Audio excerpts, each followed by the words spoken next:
time and time again. So there's retaliation, there's retaliatory punishment that I face from speaking out and doing stuff like this. Seems like we have had a little more traction and a little more awareness, and we have had the marshals, a new group of marshals, come in just recently.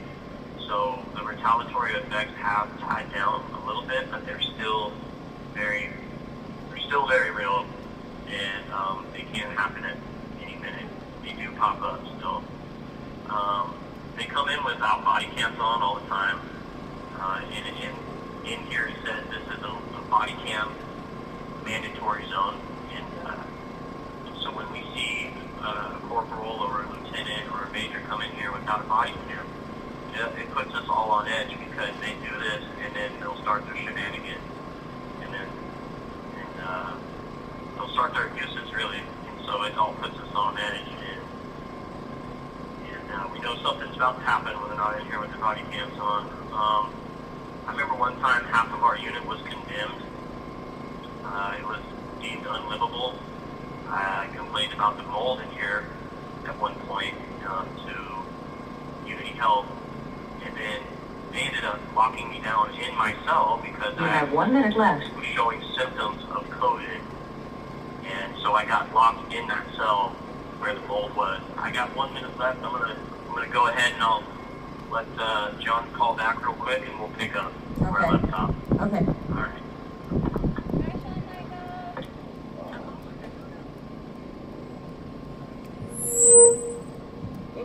Quiet or loud? Loud. He's gonna call right back.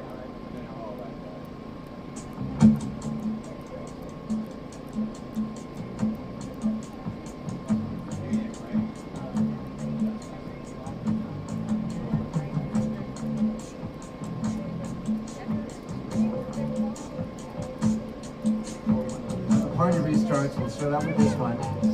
Okay? And all these instruments better be taken.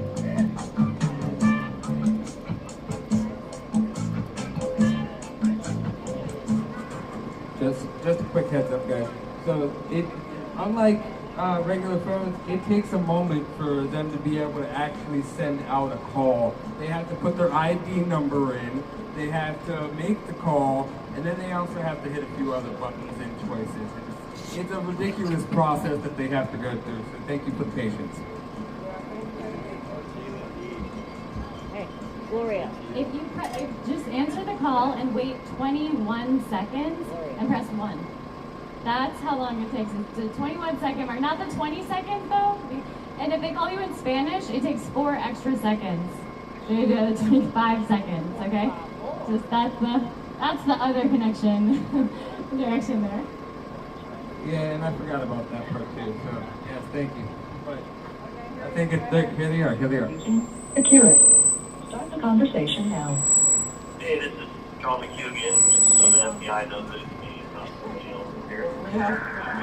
Right. Okay. Yeah, so I was saying I got locked down in the cell for complaining about the mold, which, so then I get locked in the cell with the mold, and stuff like that.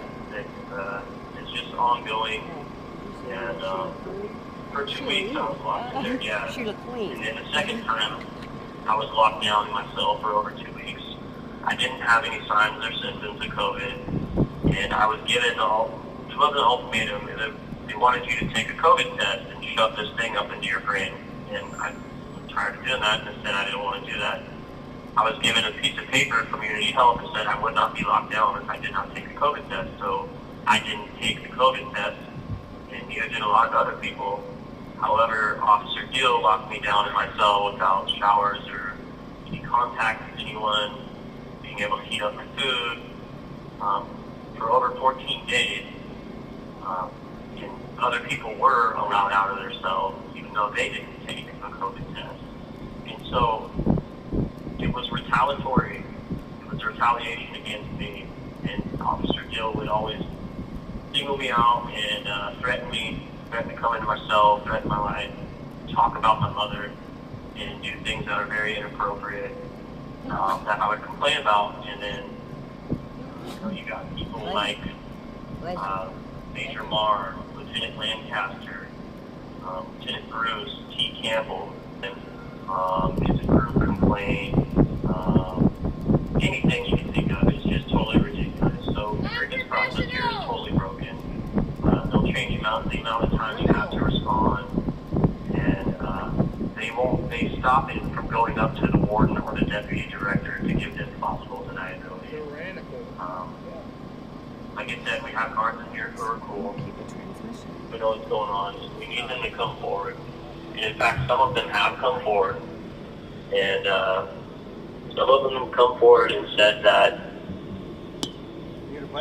somebody who is down in the hole had to be moved out of the hole. He's from a different unit because one of the lieutenants in here, Lieutenant Lancaster, was telling other guards to plant drugs inside of his cell because he is under investigation because of something that has come out from Brandon Fellows.